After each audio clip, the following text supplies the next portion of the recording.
Yes, good evening and welcome to Dermot and Phillip's Political Podcast. And yes, we're starting a new series on Ireland, the greatest country in the world, where we're going to go through its history. Welcome, we're starting tonight from the Island Rising from 1916 to 21, looking back at one of the most important and dramatic periods in Irish history. From the Easter Rising of 1916 to the War of Independence to the Civil War, events that shaped the future of this country. This is a time of rebellion, sacrifice, political change, and growing calls for Irish freedom. In this series, we'll be exploring the key moments, the leading figures, the struggles, the victories, the divisions that helped transform Ireland from a country that was under British rule to the country we know and love today in Irish freedom.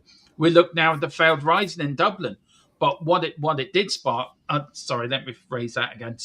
We look at how the failed rising in Dublin became the spark for national movement, how public opinion changed, how Sinn Féin rose to prominence, and how conflict spread across the country in the fight for independence. This is the story of national in turmoil, a people determined of change, and a period that would have left a lasting mark in Irish history forever. Welcome to the show. Welcome to the podcast. Joining me, of course, is my usual two co-hosts. Philip comes with no introduction, was around in the 1916 Rising. He was actually running the GPO as the bank manager at the time. And he was a bit pissed off because he had to go home early that day. He did go up to Podrick Pierce and give him a bit of a rollicking. But Philip being Philip, as we know, a bit of, he's a rebellion at heart, decided to take up the arms and fight the British Empire. Had the crack with Michael Collins as well.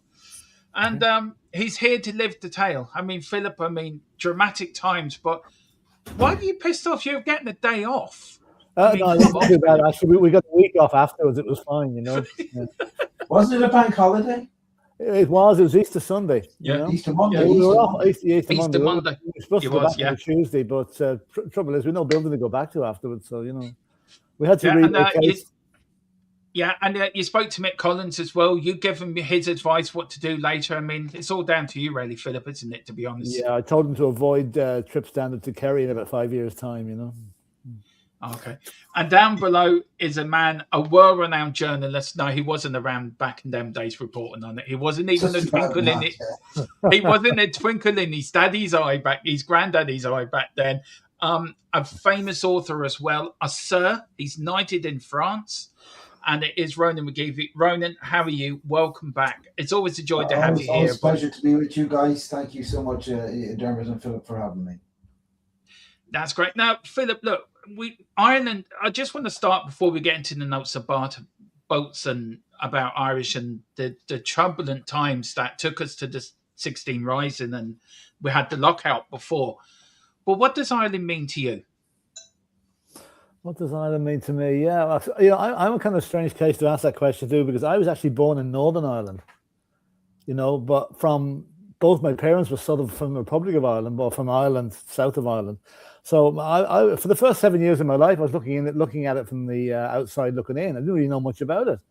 Then the family moved to England for 10 years, and it's when I came back that I really began to identify with the country, and it means everything, really. I've got kids, I've got grandkids now that are proud Irish people. I've got a son-in-law that represented Ireland in the Olympics. So that's what, that's what it means to me. And every day it does. And that's why I'm delighted to do this series, which will bring people that might not be aware of what actually happened to bring Ireland the way it is now, and starting 110 years ago. Yeah, before I get to you, Ronan, Ireland means to me, look, my parents are Irish. I was adopted as a young baby, brought up, of course, in England, but I've always thought myself as Irish. I've never considered myself as English, though my accent does. People would think when they hear me, oh, he's from England. Yes, I did live there, but I've never considered myself English. I've always considered myself Irish. A father from Mayo, from the west of Ireland, a mother from Armagh in Northern Ireland as well, my adopted parents, and my birth parents from Wicklow and Cork. Ireland's in me, and I'm proud of this country. I'm a proud Irishman. I suppose if you cut my veins, Ireland will come out of me. And it's a country, I think it's the greatest country in the world. I don't think there's no better country than here. Yes, we have our issues. Yes, we have our hiccups, but I think we do it in the right way here. And we also fight for our freedom. And I think that's the most important thing. You look at other countries, we can identify with other countries struggling that are looking for their independence. We've not long come out of that, and look how we've performed. So I think pride would be the one I would use. Ronan, what does Ireland mean to you? It means only one thing, one word: home. That's it. I mean, it's the one place, no matter where I go in the world, I always feel at home. And I lived in England for 9 years, so I have a greater appreciation of the place. Like yourself, I wouldn't go so far as to say it was the greatest country in the world, but it's the greatest country in the world as far as I'm concerned, because I live here and it's my home. And so that's it, really. Home. Yeah, I would agree with that. It is the greatest. To me, it's the greatest country in the world. And I do know we may have our issues, but Ireland is. I just think we're the greatest people, and when we go away, like with the soccer, with the athletics, you look at Birmingham, the crowds of Irish over in Birmingham. You look when people follow the soccer team. There's never any issue. We go away, we can have a drink, have a good time. Like Philip doing his sheep noises in Russia. That's all Philip's fault. He started that back in Italian 90. I reckon that was Philip doing that in the pen somewhere. But let's roll all the way back to the start of the last century, 1900. Philip, Ireland was under British rule, has been for a while now, and for 700 years, we were under the thumb of British rule. Many rebellions come, many rebellions went. Nothing really took hold, did it, until the start of the last century? Yeah. What do you think sparked it? And it really was the lock-in, wasn't it? That really sparked what happened 4 years later or 3 years later, wasn't it? Well, I think it was building. Obviously, the lockout was the end result of very unfair work practices. There was no unions were allowed, but the companies would not allow, the bosses would not allow unions, poor working conditions, no rights really. There was no sort of workplace ethics that you got sick pay or anything like that if you're off sick. There's nothing like that. And that's what caused it. The likes of James Connolly and James Larkin saw the injustices that were being done and held public meetings, put the word around that something had to be done, and it ended up in August 1913, I think, that there was kind of a general strike, and which lasted, correct me if I'm wrong, lasted till January the following year. And during that time, nobody worked, nobody got paid. How they quite survived, I don't know, because there was no social welfare. And while it was a defining moment for the country into what happened after that, it must have been dreadfully hard on the families and the relations of the people that were on strike, because there was just no money coming in and no means of support at all. So they were brilliant to keep it going for that long. And I believe that once it finished, there were some gains, some things were granted. It was very bad for the ITGWU, because they kind of came out badly out of that, as far as I can remember. So Ronan, you'd probably be able to confirm that. Yeah. Okay, well, if you want to go back, let's go back to the beginning. We'll go back further than that to 1900, right? So this is the time after the Parnell split in the Irish Home Rule movement. Parnell dies in 1891. And the years between 1900 and 1912 are some of the quietest years we've ever had in Irish history. There's nothing in the way of violent agitation. What there is on the part of the British is a certain, what they call, killing home rule with kindness, whereby a series of progressive legislation was actually brought in, including the Wyndham Act of 1903, which was a massive act transferring a lot of the land owned by the big estates to ordinary tenants in Ireland. And then you had the Labourers Act of 1908, which was building lots of cottages for people. So actually the years between 1900 and 1912 were actually pretty good years for Ireland in general. And but what happened is in 1910, there was a British general election. It was 2 in 1 year, and then the Home Rule Party held the balance of power. So in 1912, they insisted with the Liberal government of driving through the Home Rule Bill of 1912, and there was also a transformation, and there would be a House of Lords in the House of Commons, that the House of Lords can no longer block legislation except for 3 years. So it's passed in 1912, so the clock is ticking. It's in three parliaments, so it's going to be enacted in 1914, and this is going to give home rule, which is a form of devolution. It is not independence. Please, nobody think that it's independent. It is not, to Ireland, and this is the catalyst that causes everything that happens after this, which is the rise of the UVF, the rise of the Irish Volunteers, the Irish Citizen Army, which arises out of the lockout, 1916 Rising, and so on. Very good. Yeah. And I mean, Ronan, look, if you do look back them quiet years, it was 1800, wasn't it, when the Act of the Act of the Union came in? Yes. And of course, there was the rebellion in the 1800s as well, wasn't there? So there was failed three rebellions. There was three, but they were all one day. They were all minor affairs. So there was the one with Emmet in 1803, and then you had the skirmish in Widow McCormick's cabbage patch in 1848, and then you had the more serious Fenian Rebellion in 1867. But the thing about the Fenian Rebellion is that because it failed as badly as it did, the physical force republicanism took a backseat to constitutional nationalism for right up until 1916, essentially, and it was at this stage that the Home Rule Party under Parnell becomes this very formidable force in the House of Commons. It holds the balance of power on two occasions, 1886 and 1893. There are two Home Rule bills. The first one fails in the House of Commons in 1886. The second one in 1893 is passed by the Parliament, passed by the elected representatives, but it fails in the House of Lords. So this is the third time. In 1912, this is third time lucky for the Home Rule Party under John Redmond. They have the balance of power in the House of Commons, and this time the veto of the House of Lords is reduced to 3 years. So this is going to go through. Ireland is going to have control of its own affairs and internal affairs, but obviously it's still going to be part of the United Kingdom. It won't have a separate navy or army or whatever. It's very similar to what Scotland and Wales and Northern Ireland has today. That was on the offer to Ireland in 1912. Now, it should be said as well that physical force republicanism before the First World War was basically dead, right?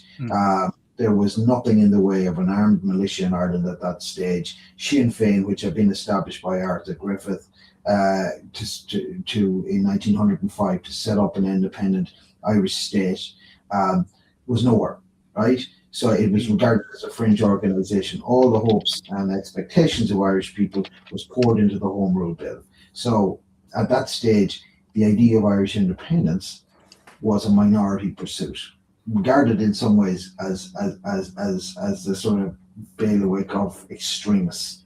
So that was the situation before 1912.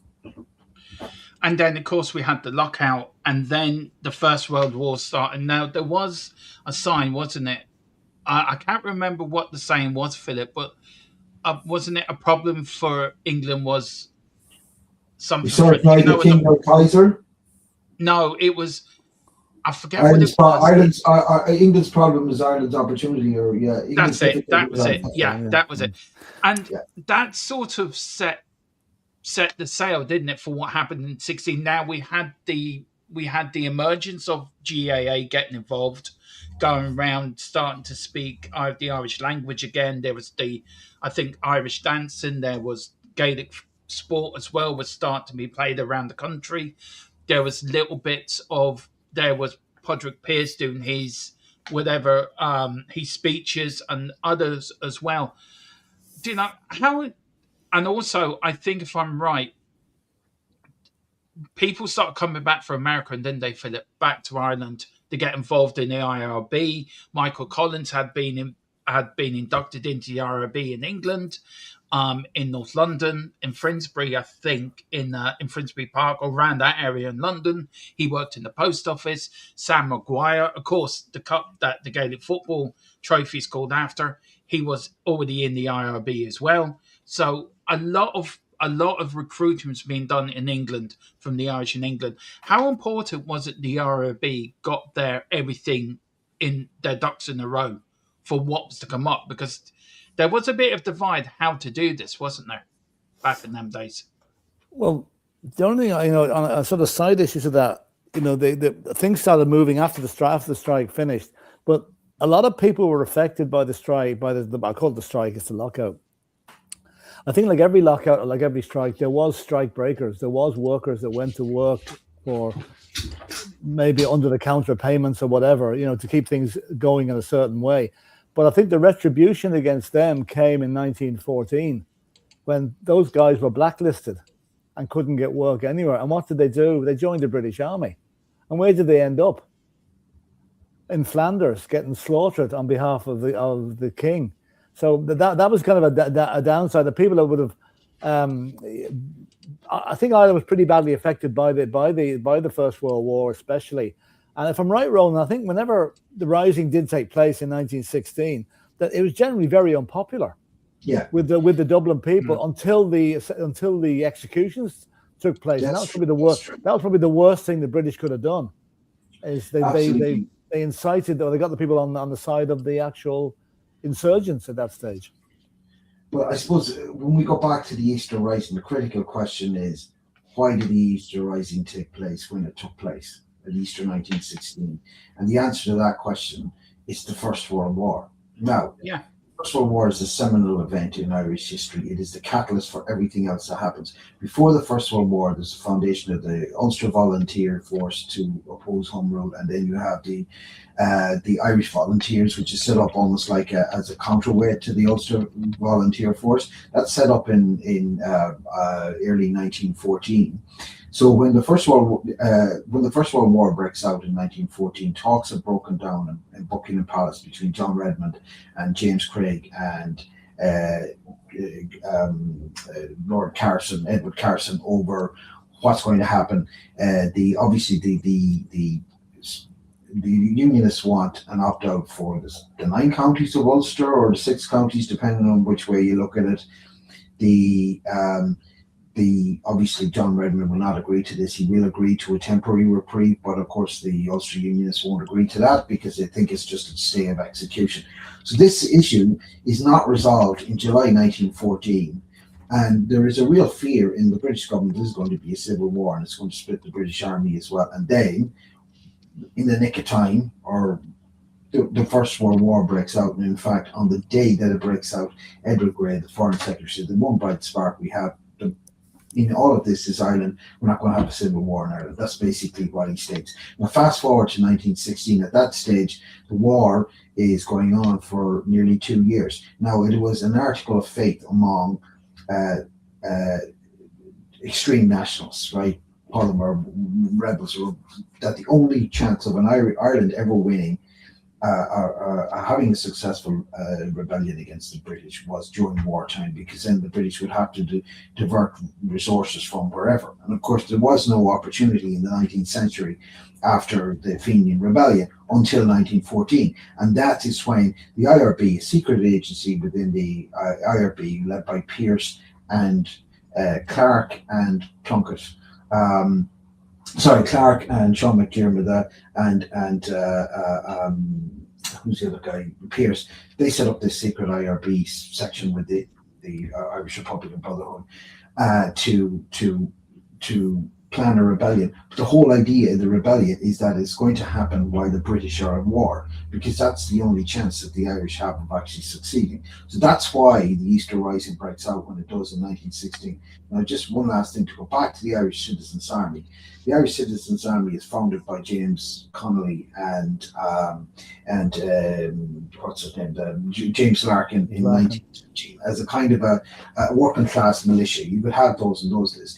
And there was a big fear among the IRB that the Irish Citizens Army was going to rise up no matter what happened, and was going to ruin their plans for the Easter Rising. So basically, a couple of weeks before the Rising, they co-opted or nearly kidnapped James Connolly and brought them into their plans. So the IRB would take part in the Rising with the IRB. The Citizens Army would take part in the Rising with the IRB.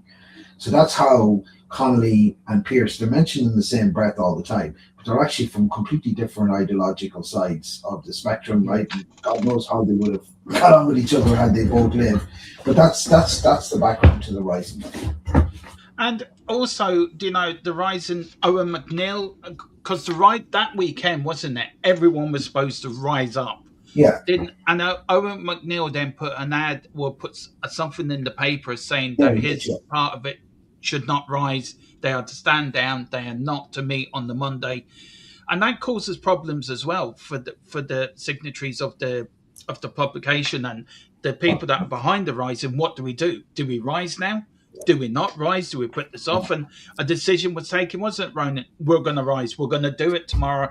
The hell with it. We're going to do. The rest of Ireland will rise with us.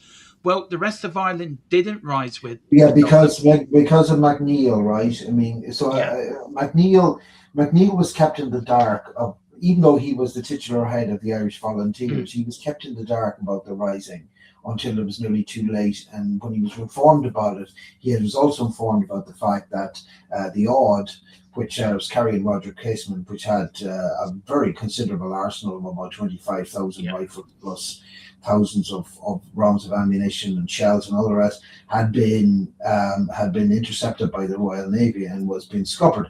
And he knew that there was no chance of this rising succeeding from a military point of view.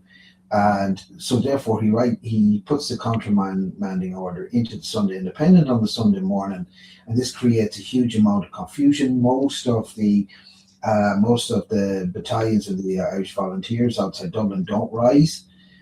So you're left with the ones in Dublin, and as far as Clark and McDermott and Pearse were concerned, if they didn't do it then, they would never do it, and they were kind of resigned to defeat in advance. They knew it would probably not succeed, but they felt it was worth doing anyway, to basically as a sort of, well, if as a way of getting the Irish public to consider complete independence from Britain as opposed to just home rule.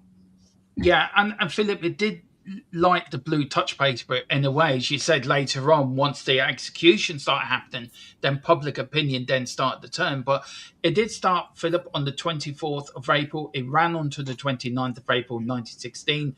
Now, Dublin rose, but there were skirmishes in Meath, Galway, Louth, Wexford, and then it's Gawdy, actually. They rose up not far from me, and Cork as well, Philip. So the whole country didn't rise up.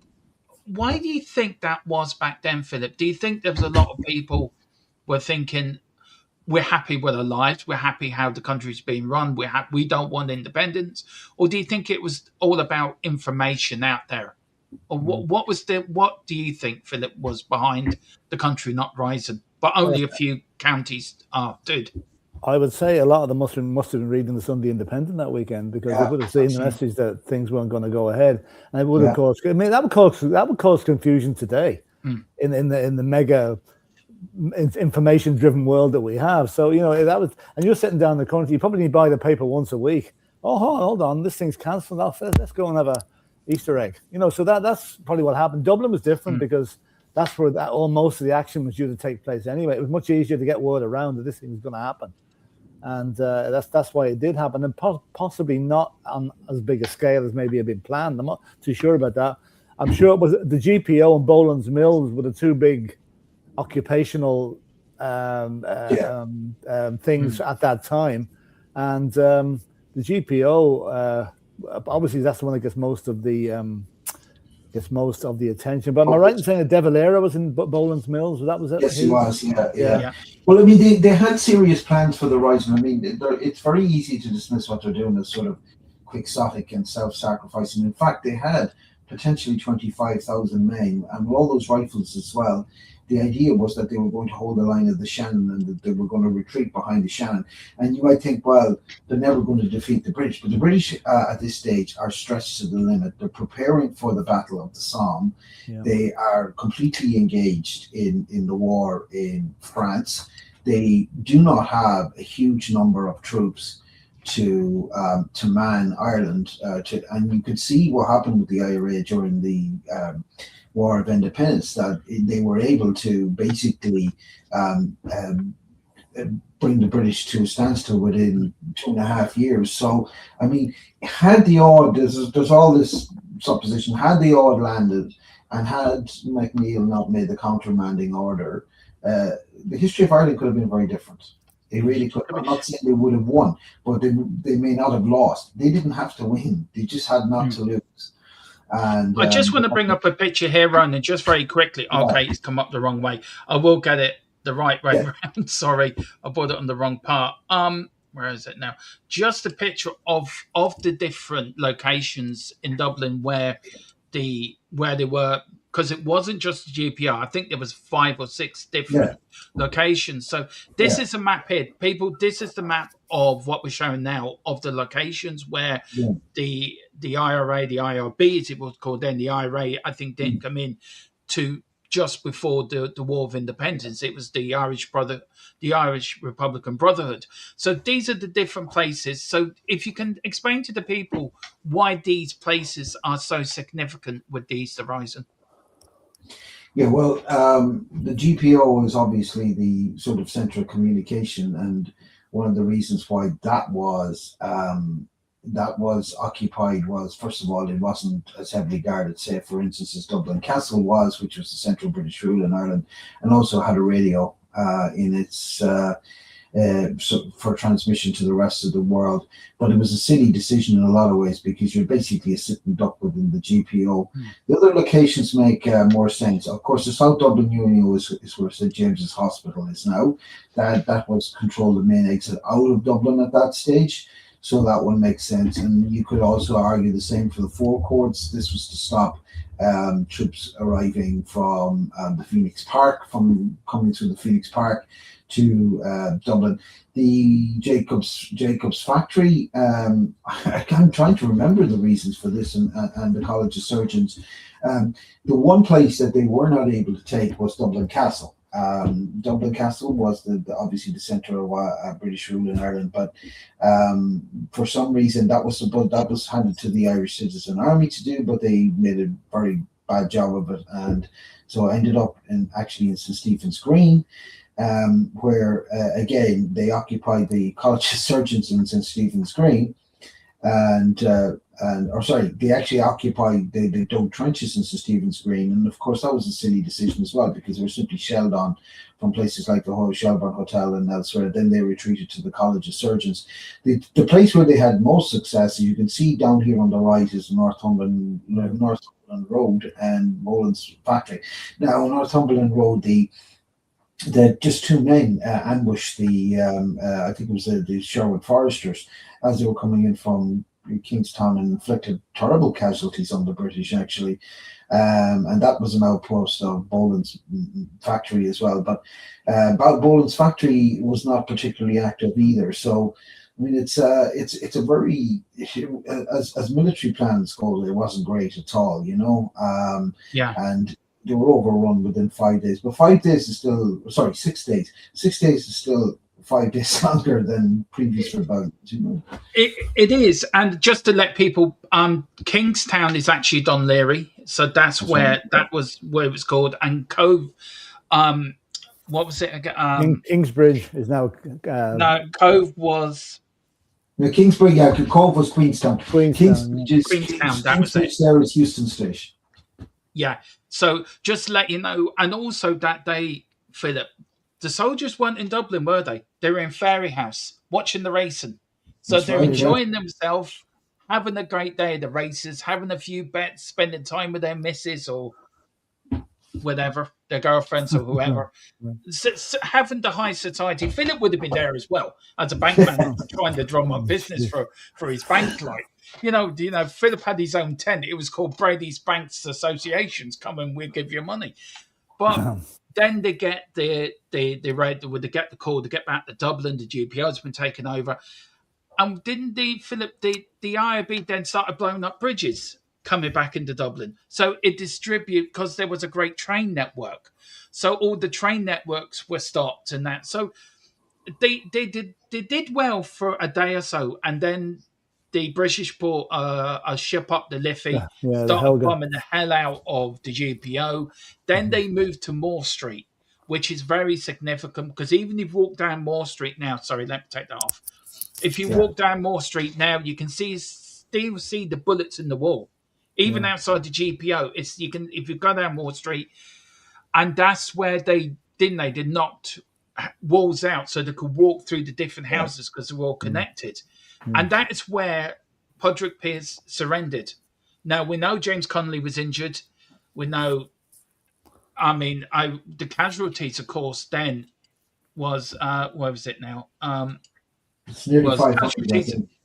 Yeah, 82 killed, 16 executed, 143 wounded, and 143 killed and 397 wounded. Now that was just the British Army and the IRB, not civilians. So there would be a lot more, wouldn't there, Ronan? I think there is an accurate figure. It's about 495 people were killed that week. Yeah. But on that, Philip, look, if you were around that day and you're going to the GPO, you're getting your pension or whatever from the army, whatever, wouldn't you be a bit miffed having some fella come out and said, right, we're taking over here? And there was a lot of resentment, wasn't there, Philip, towards what was happening? Like, I know I'm going to answer that question now in a second, but I'm just going back to the GPO presently today. There is a fantastic museum exhibition underneath the GPO. I've seen it. Which is well worth going to see. It explains a lot of what we're talking about in great detail. It's very, very good. But as regards to the inconvenience that it caused, I mean, in the film Michael Collins, you can see some Dublin housewife coming and throwing something at the guys as they've been led away from the GPO. You know, they were that kind of showed that Dublin was not enamored with what had happened. That came later, after the biggest mistake the Brits probably ever made by executing James Connolly and his co-risers. But yeah, it wasn't popular. Like, I'm not sure how it went down the country, because there was no instant communications in those days. Very few people had radios, if there was radios at all. And it probably took a couple of days, maybe the time the paper came out the next morning. And even then, if the railway newspapers and some of the days during the Easter Rising as well, because the Irish Independent and the Irish Times were both bombed by, they're both shelled by the Helga accidentally, as it turns out, but they were, I think they were, the Irish Times was on Talbot Street, and I think the Independent was on Middle Abbey Street, where it was for many, many years.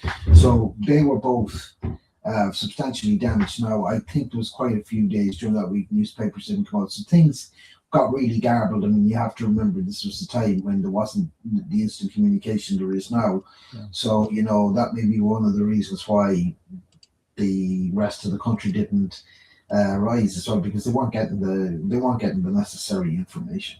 Yeah, but then the worm turned then after the summary trials and guilty verdicts on the leaders of the rising, and then once the execution started taking place, things really turned to the other direction. The ire was directed at the British aristocracy. In fact, I believe too, this is the truth, that any Irish guys in the British Army who happened to be home on leave at the time, I think they were actually subjected to a lot of abuse as well, because they were claimed to be an arm of what was just after happening to their Irish compatriots. So I don't know whether that's accurate or not now. But. Well, it is. Well, I mean, the thing is that for an awful lot of them, and you have this documented very well by the likes of Francis Ledwidge and Tom Kettle, they realise now that they're probably on the wrong side of history, because the execution of the leaders of the rising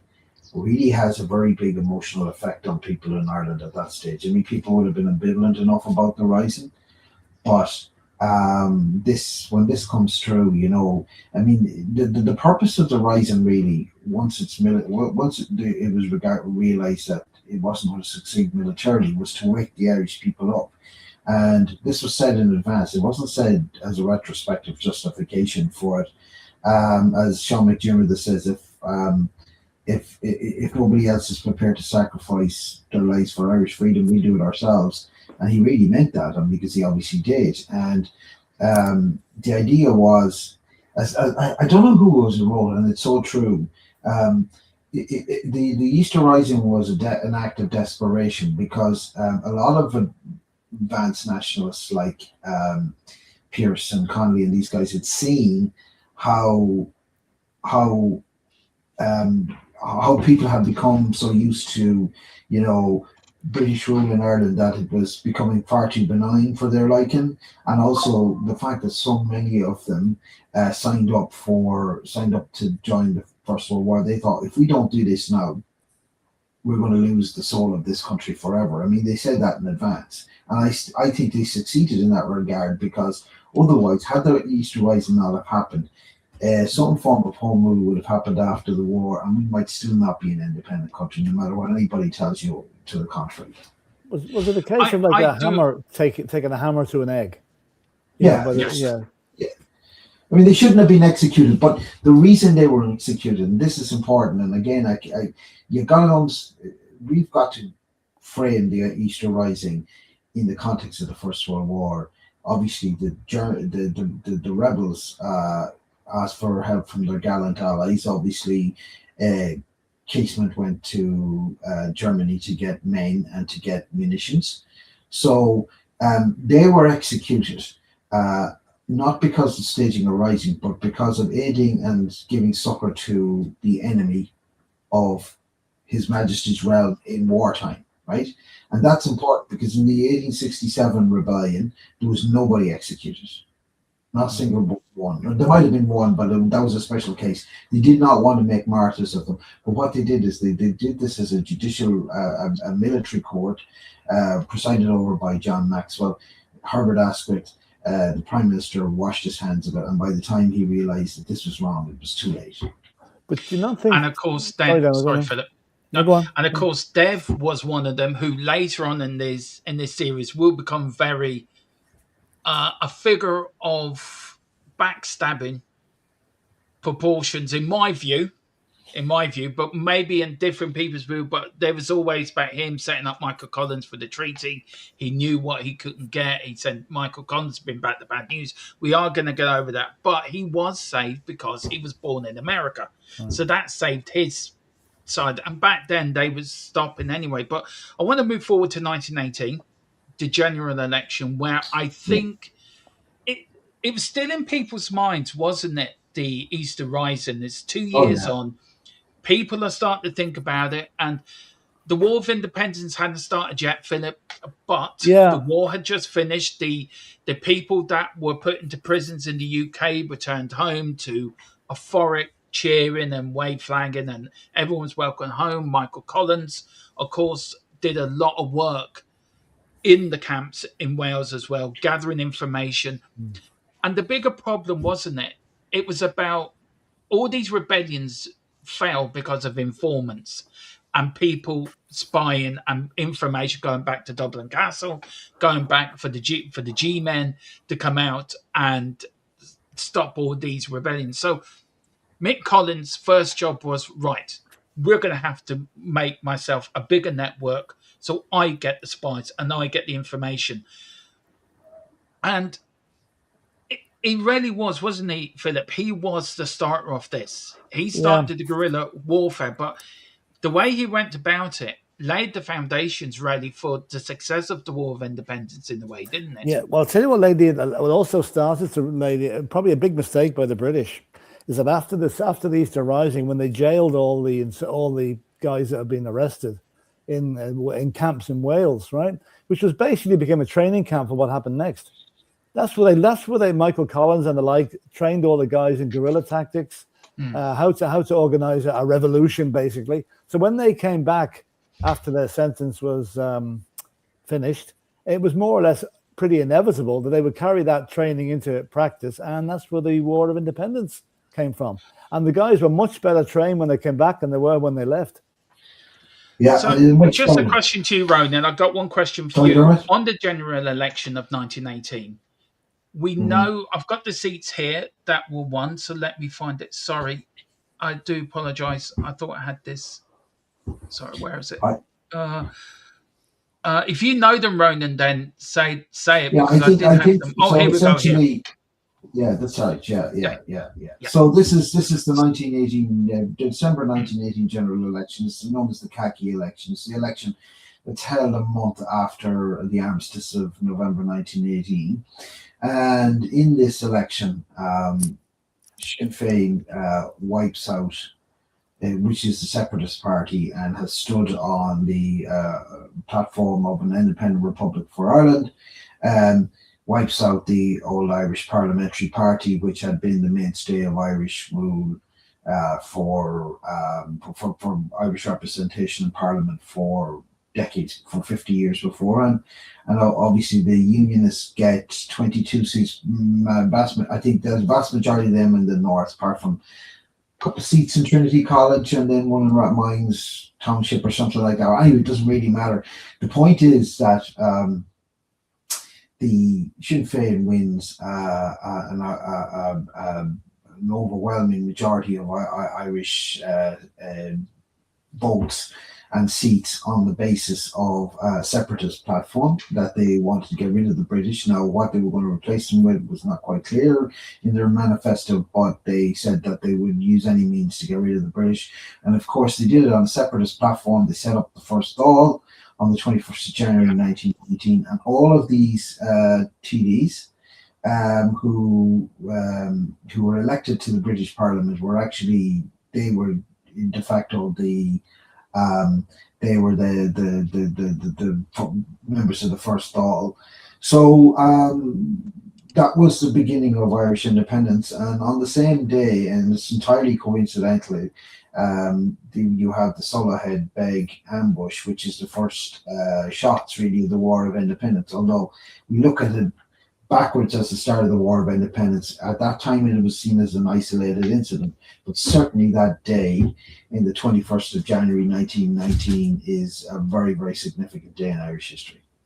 It is, and it was done in Cork, wasn't it? In West Cork. Tipperary, Solohead Bay. In Tipperary, yeah. But I think there was a separate one that goes under the radar, I think in Cork as well, but I don't know why Cork's in my head. Mate, you are right, Ronan, I'm probably wrong, but am I right to say, Ronan, Mick Collins didn't give the go-ahead for that? For Solohead Beg. Well, Mick Collins wouldn't have been ahead of the IRA at that stage. I think it was Dick Mulcahy. This was a totally freelance operation, right? So when we talk about, you talked there about the War of Independence, and you say it's from the 21st of January 1990 to 11. Yes, those are the dates, but it's really only a series of isolated incidents until early 1920.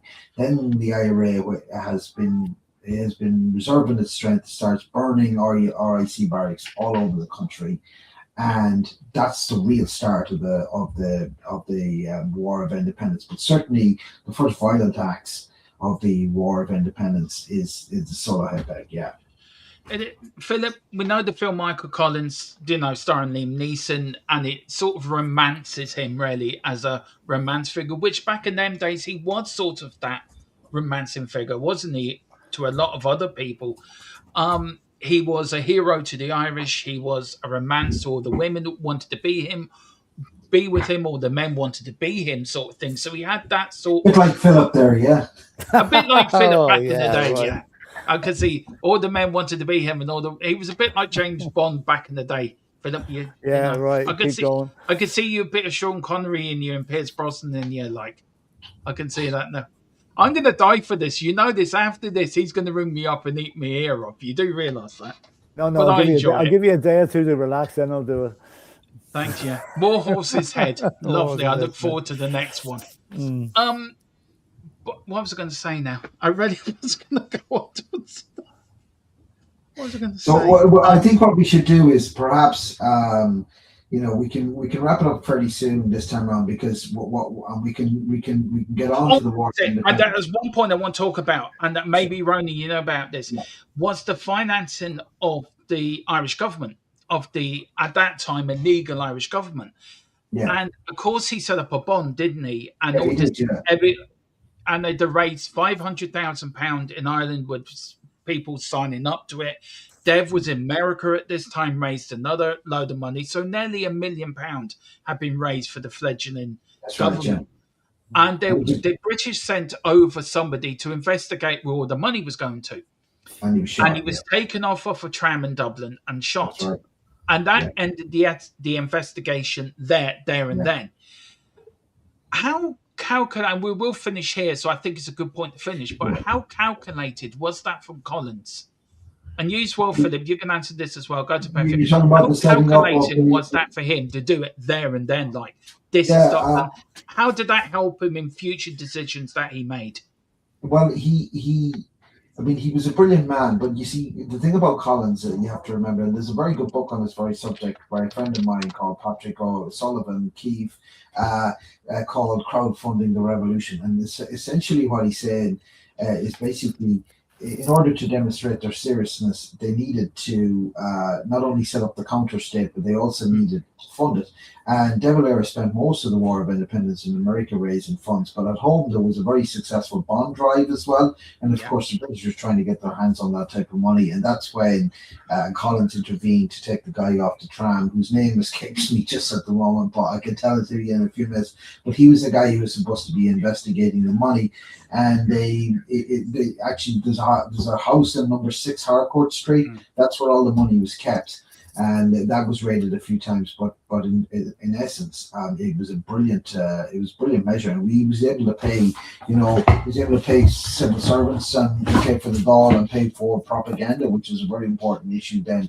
So that's one of the issues that Collins was really brilliant at, and he had learned his trade in London, in the post office in London, post office as a banker. Yeah. So he was way around a counting table, He did. And Philip, very quickly, look, just to give people what we're going to talk about next week. We're going to go more about the War of Independence, and then the treaty, which I think divided the country in a way that has never been divided before. And Ronan did hit on it earlier. Before the First World War, the country was heading towards civil war.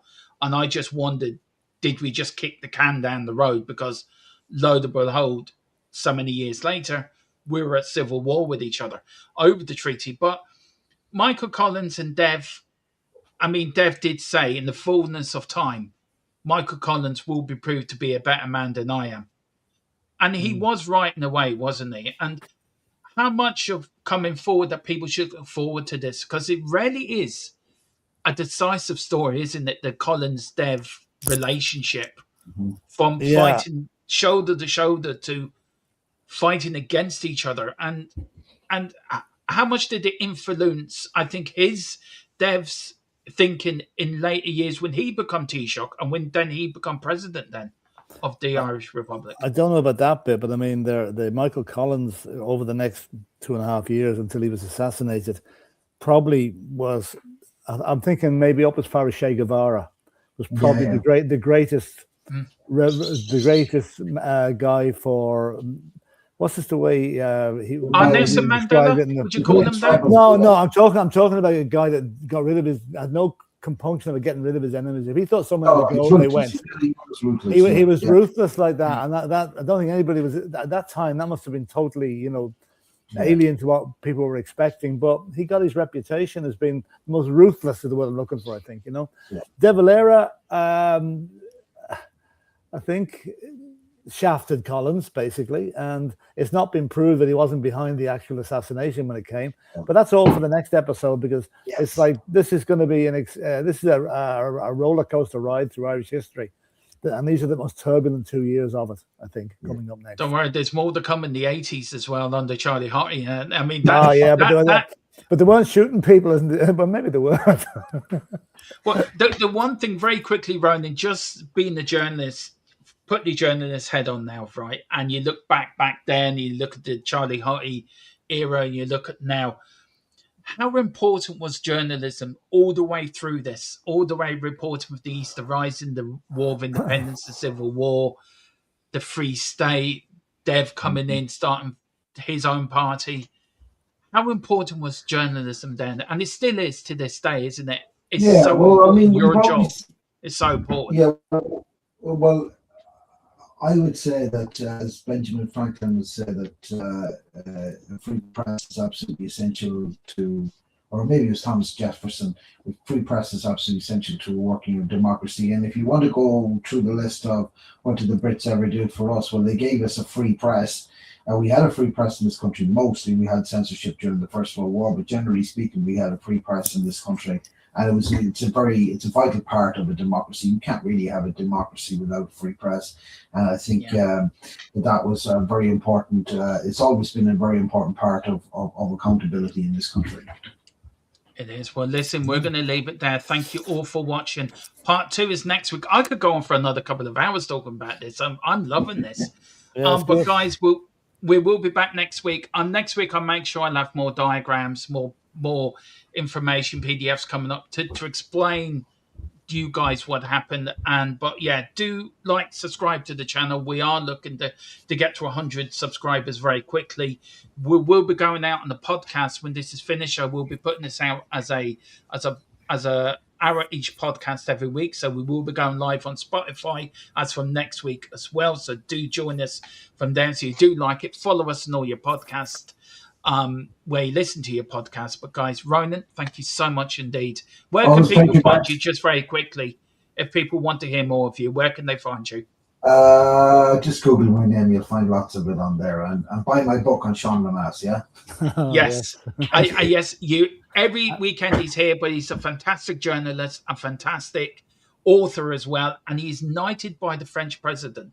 So there you go. So we've got a sir. And one other thing, if you want an educational trip, go on one of Ronan's GTI travels trips to Flanders and the Somme. It is an incredible journey. Yeah. And where can people find you, Philip, apart from the bank, the nightclub, the GPO? Sorry, let Ronan get back in there. GTI travel is on in the internet. So I organise trips twice a year. I take people around the Western Front, and I kind of tell the story of the Irish experience in the First World War, from France and Flanders, and link it back to what's happening in Ireland at this time as well. So that's GTI travel, and we do twice a year. There's still a few places left on my October trip, and then I'll have another one in April next year. Yeah, it's well worth it. It's well worth it. Yeah. Well worth it. If you can send that to Philip, I'll put the description in the link below for next week. So if you can send Philip that on WhatsApp, I'll make sure the description's put in for you. Yeah, I have the address. Philip, I have the address to him. Yeah. I have it anyway. Yeah. Philip, where can people find you apart from the GPO, the East Horizon, the War of Independence, probably the lockout as well? You were there. Where can people find you? You probably find me in Noah's Ark the way you're going. I think. I wasn't. Going back that far, you find me on here, and you might find me in Darky Kelly's in Dublin on a Tuesday night playing drums in the house band. But apart from that, I keep a very quiet life. Yeah. You're. We all know you are the minister of. We all know you're in the Taoiseach's back pocket. He's in your back pocket. We all know that. Hang on, Ronan's just sending a quick message here. That's fine. But I'm enjoying people, and I hope people enjoy this, because it's something you and me have wanted to do for a while, isn't it, Philip? And how important is it that we do get this information out here? Because it is important, isn't it? It is, because people might hear things, and but to hear it from such an eminent historian as from Ronan's voice, it adds an awful lot of credence to the whole thing, I think, and plus it'll get people interested in Irish history. I know history at school, people think, oh God, not history. But history was my best subject at school. I loved it. Love it. I've read books on this as a kid growing up. But listen, you need to go. I need to go. Yep. And we will see you next week. Guys, we'll be back. It's 8 o'clock next week. Do join us. Episode 2. Looking forward to it. Thank you all for watching. Goodbye. Bye-bye.